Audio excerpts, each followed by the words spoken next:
ओम नमः शिवाय। भगवान शिव कल्याण करता है। शिव का मतलब ही है कल्याण करने वाले। भगवान शिव ही आदि और अंत है। सृष्टि से पहले भी भगवान शिव थे और प्रलय के पश्चात, महाप्रलय के पश्चात भी भगवान शिव रहेंगे। शिव का मतलब ही है कल्याण करने वाला।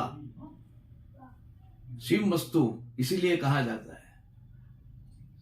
कहते हैं कि शिव जो है वो कल्याण करने वाले देव है। भगवान शिव का आभूषण वस्त्र जो है वो भस्म है।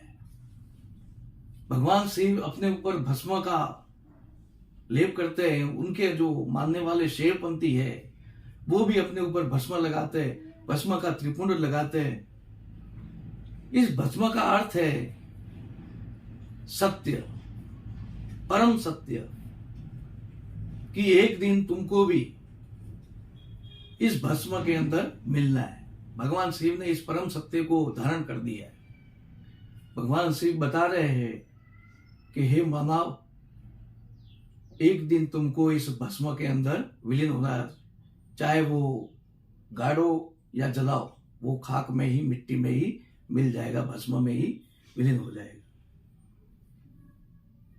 शमशान जो है वो वास्तव में बीच में होना चाहिए, जिसके कारण से उसको देखकर उस व्यक्ति को हमेशा मौत का आभास हो, ताकि वो गलत कार्य की तरफ प्रवृत्त न हो।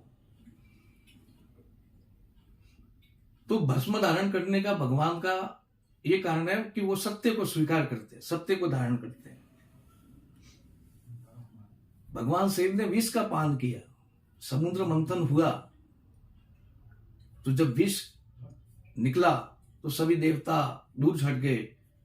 केवल भगवान शिव ने ही विष का पान किया। अगर मान लो वो भगवान शिव विष नहीं पीते तो इस सृष्टि के ऊपर कितना महाविनाश होता। तो शिव ने कल्याण किया पूरी सृष्टि का। इस कल्याण को कभी भूलना नहीं चाहिए। भगवान शिव कहते हैं कि अमृत तो देवताओं को पिलाया और आप हलाहल पान किया।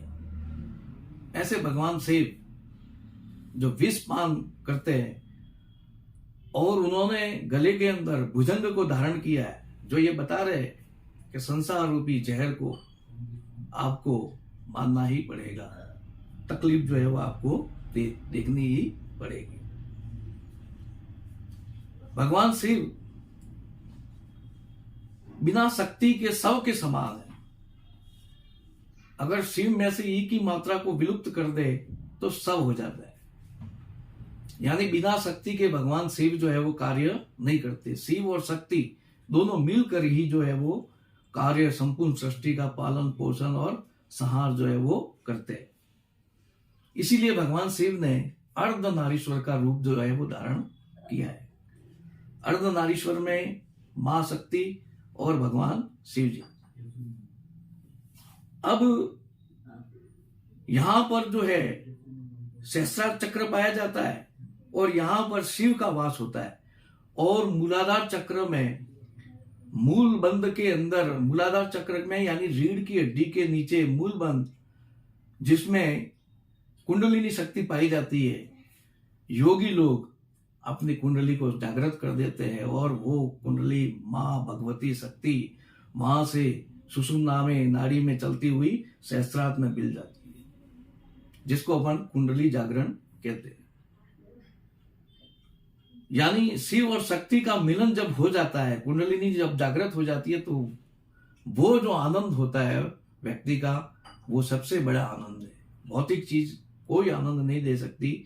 वो जो है परमानंद योगी लोगों को भी प्राप्त होता है। व्यक्ति भूत, भविष्य, वर्तमान तीनों काल का ज्ञाता हो जाता है, त्रिकाल ज्ञाता होता है, और वो अपनी भगवान के अंदर भक्ति में, आत्मा समाधि में के अंदर मस्त रहता है। भगवान शिव को दो रूप में है, निराकार भी है, वो साकार भी है। जब अपन उनको मूर्ति के रूप में मानते हैं तो वो साकार रूप है, और जब वो लिंग रूप में होते हैं, लिंग के साथ में, लिंग शिव और शक्ति का रूप है, तो वो निराकार रूप में। शिव जो है वो निराकार है और शंकर जो है वो साकार है।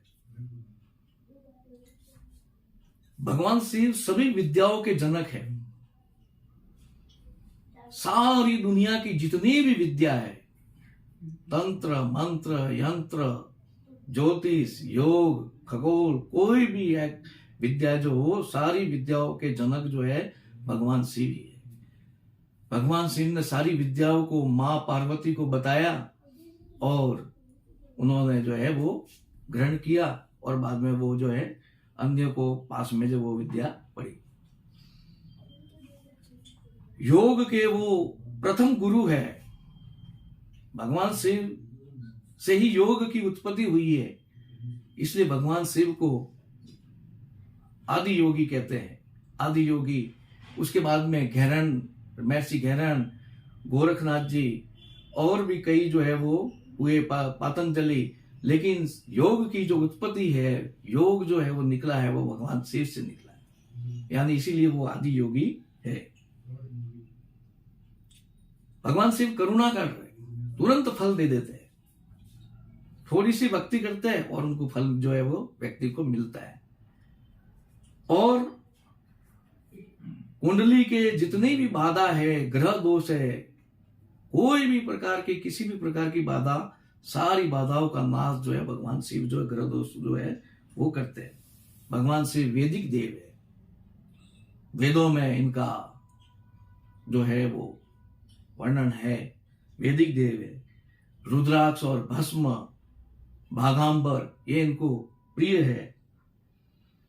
अहंकार का नाश करते हैं। कहते हैं कि ब्रह्मा जी को अहंकार हो गया कि मैं सबसे बड़ा, और भगवान शिव ने विकराल रूप धारण कर दिया। भगवान शिव का जो उग्र रूप है काल भैरव है, और उस काल भैरव के रूप को धारण करके भगवान शिव ने ब्रह्मा जी का अहंकार को तोड़ा।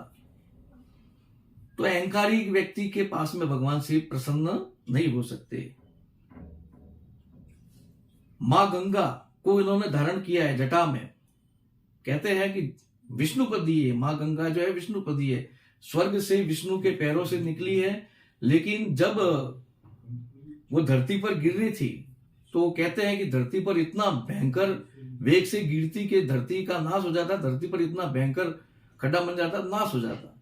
तो गंगा के तीव्र वेग को, जो स्वर्ग से आ रही थी, उस वेग को भगवान शिव ने धारण किया है अपनी जटा में, और बाद में वो वेग कम हो गया, फिर जो है भागीरथ के पीछे पीछे वो चली।